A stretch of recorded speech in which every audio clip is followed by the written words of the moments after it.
You ask Tiger to calculate. This deals with linear inequalities with one unknown. The final result is m equal or greater than 18. Let's solve it step by step.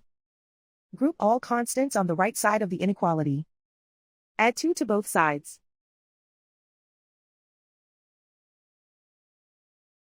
Simplify the arithmetic.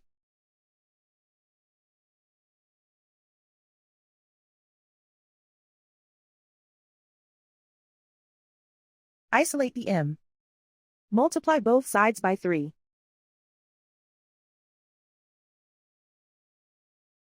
Group like terms.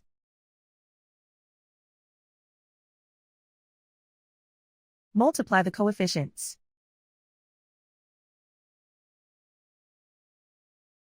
Simplify the fraction.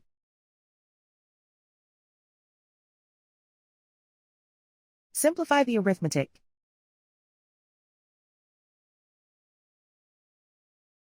Plot the solution on a coordinate grid.